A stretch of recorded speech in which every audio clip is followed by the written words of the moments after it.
বাবার নাম আব্দুল বারি, মায়ের নাম বুলকেশা বিবি, গ্রাম বুলেন্দিপুর, থানা জামুরিয়া। আমার বিয়ে হয় কৃষ্ণনগর গ্রামে বোমানি। আমার স্বামীর নাম শেখ সাবির আক্তার, শ্বশুরের নাম আব্দুল বারি, শাশুড়ির নাম আরিফা বিবি। কৃষ্ণনগর গ্রামে থাকতাম আমি। আমাকে আমার স্বামী খুব কিছুদিন ভালোভাবে থাকতাম। থাকার পরে আমার বাচ্চা হয়। বাচ্চা হওয়ার বাদে কিছুদিন পর জ্বালা যন্ত্রণা খুব করতো, অত্যাচার করতো, খাবার পর্যন্ত ভালোভাবে দিত না, মারধর করতো তারপর আমাকে একদিন আমার স্বামী বললো যে তুই বাড়ি থেকে চলে যা। আমি বললাম যাবো না। আমার স্বামী আমাকে বলছে না চলে যা, মারধর করে আমাকে তাড়িয়ে দিল বাড়ি থেকে। তারপরে আমি বাপের বাড়ি চলে যাই, বাপের বাড়িতে থাকি। তো আমার স্বামীর সাথে আমি কন্ট্যাক্ট করতে চাই, আমার স্বামী কোনোভাবেই কন্ট্যাক্ট করতে চাই না। আমি কন্ট্যাক্টে ফোন করি তো আমার স্বামী খুব গালাগালি দেয় আমাকে গালাগালি দিত। কোনোভাবেই কোনোরকম কন্ট্যাক্ট করতে চায় না আমাকে। আমি গ্রামকে জানিয়েছিলাম আমাদের যেটা বিচার আচার হয় সমাজে, সে সমাজকে জানিয়েছিলাম। সমাজে কোনো ওরা মানতে চায় না।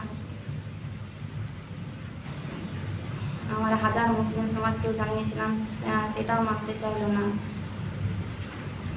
তারপরে বাপের বাড়িতেই থাকি, কোনোতেই কোনো হচ্ছে না। এখন শুনছি যে আমার স্বামী আর একটা বিয়ে করে নিয়েছে। 30/4/2025 সালে আমার স্বামী আমাকে ডিভোর্স দেয়নি, তাও আমার স্বামী আর একটা বিয়ে করে নিয়েছে। সাকারউদ্দিনের মেয়ে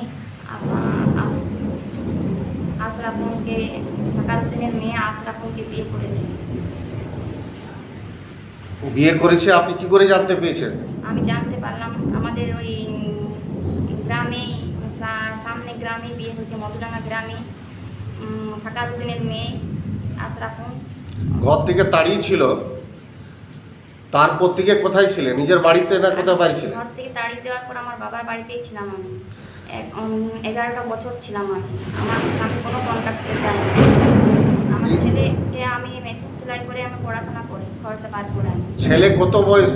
আমার ছেলের বয়স 13 বছর পার হলো। ডিসেম্বর মাসের 4 তারিখে 2011-তে জন্ম হয়েছে আমার।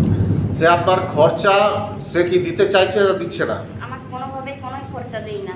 আমি নিজে সেলাই মেশিন করি, সেলাই জামা কাপড় সেলাই করি, আমার ছেলের খরচা বার করি। আমার বাবা মারা গেল, আমাকে চিন্তাটা হয়ে আমার সবসময় দেখে শুনে আমার বাবা চিন্তাটা হয়ে মাথাটা খারাপ হয়ে মারা গেল। আমার একটা ছোট ভাই, আমাদেরকে দেখবে না আমার ছেলেকে দেখবে।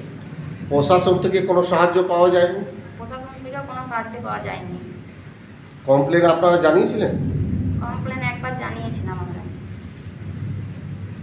আজকে আপনি সংগঠনের কাছে এসেছেন, কি চাইতে চেয়েছেন? আমি ইনসাফ চাই, আমার বিচার চাই। আমার ছেলেকে নিয়ে আমাদের ভবিষ্যতে কী হবে সেটা আমি চাই, ইনসাফ চাই আমি।